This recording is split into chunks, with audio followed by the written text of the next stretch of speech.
Good morning, student. Today we read chapter 8 Models in English Grammar. तो models हैं वो बच्चों एक्शन वर्ब्स ही होते हैं और इनका प्रयोग भी है वो वर्ब की तरह ही होता है.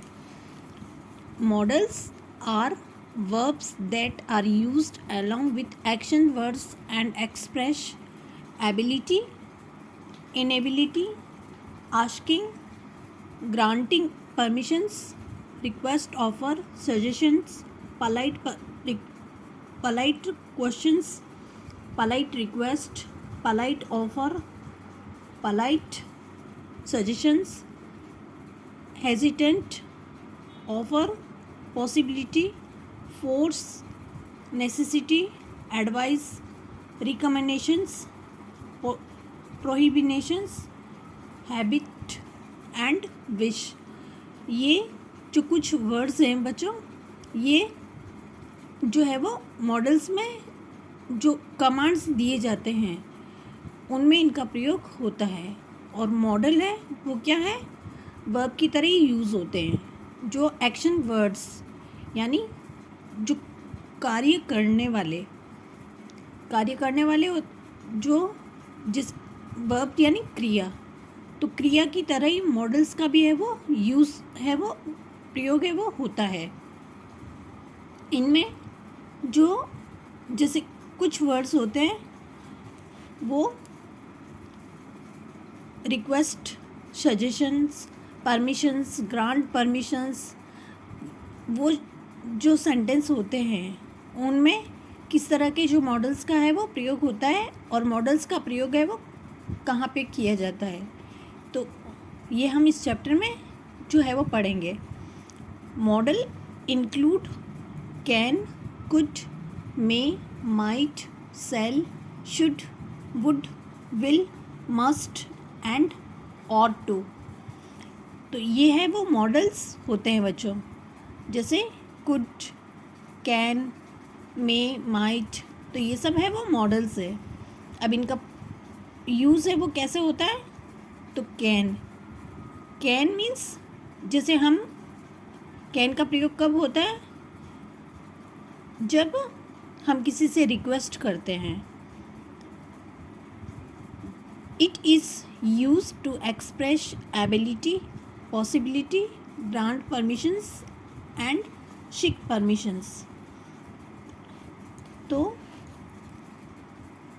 इसका जो प्रयोग है वो बच्चों पॉसिबिलिटी यानी संभावना, ग्रांट परमिशंस जब आपको किसी से स्वीकृति है वो किसी कार्य को करने की परमिशन है वो चाहिए, या सीक परमिशंस, तो उसके लिए है वो इसका प्रयोग होता है.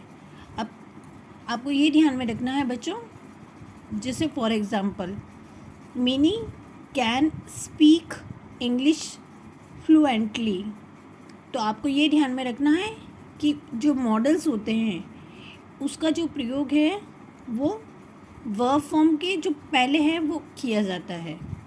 यानी स्पीक क्या है, वर्ब है ये, और मॉडल्स का जो यूज़ है वो वर्ब फॉर्म के पहले ही है वो आता है. यानी सब्जेक्ट, फिर मॉडल्स और उसके बाद में वर्ब फॉर्म.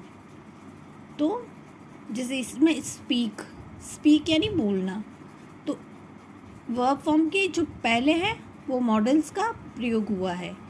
इसमें कैन, जैसे mini can speak English fluently. It can rain in the evening. तो इसमें क्या बताया गया बच्चों कि आज है वो शाम को बारिश की संभावना, मतलब आज शाम को बारिश है वो हो सकती है. तो mini can speak English fluently. तो इसमें कैन का मतलब होता है कर सकना. तो मिनी है वो बहुत ही अच्छे से इंग्लिश है वो बोल सकती है. अब नेक्स्ट है बच्चों could. It is use to express possibility, seek permissions and grant permissions. अगर आपको जो है वो किसी से परमिशन लेनी है या सिक परमिशन, सिक यानी बीमार, बीमार है और उसको परमिशन चाहिए, या पॉसिबिलिटी किसी काम को करने की जो है वो संभावना है, तो उन सेंटेंस में है वो इसके लिए कुड का है वो प्रयोग होगा। For example, could we visit grandma this weekend. Next है, it could get very hot in the afternoon. तो इसमें है वो बच्चों वो ये जो है वो परमिशन लेने के लिए है, यानी could we visit grandma this weekend. तो ये, और इसमें क्या कर रहा है बच्चों, ये it could get very hot, इसमें है वो पॉसिबिलिटी यानी संभावना है कि दोपहर में है वो तेज़ गर्मी हो सकती है। तो नेक्स्ट है बच्चों may. It is use to express possibility, wish, make, request and grant permissions. अब मे का प्रयोग कब होता है बच्चों, जब हमें परमिशन लेनी है, या पॉसिबिलिटी यानी कोई कार्य को है वो किसी कार्य के होने की संभावना होती है, विश यानी इच्छा होती है, या रिक्वेस्ट किसी से जो है वो निवेदन करना होता है, या परमिशन लेनी होती है, तो उसके लिए मे का प्रयोग होता है। For example, may I go to the cinema please, यानी कृपया करके मैं सिनेमा है वो जाऊं। तो ये परमिशन है वो यानी ये इसमें रिक्वेस्ट कर रहा है बच्चों, उसके लिए मे का है वो प्रयोग होता है। अब आपको ये तो मैंने बताया ही है कि जो इसमें है वो मे का प्रयोग सब्जेक्ट के पहले हुआ है, यानी क्या मैं, तो प्लीज़ तो है ना, इसमें may I go to the cinema please, क्या मैं सिनेमा देखने जाऊं कृपया। तो इसमें जो है वो क्या है, इसलिए ये बच्चों यहाँ पे मे का जो है वो प्रयोग पहले हुआ है।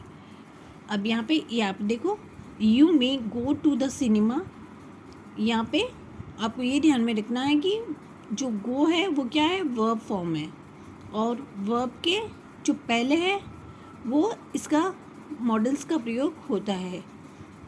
तो you may go to the cinema. तो बच्चों आज जो मैंने पढ़ाया वो वापस आपको लर्न करना है।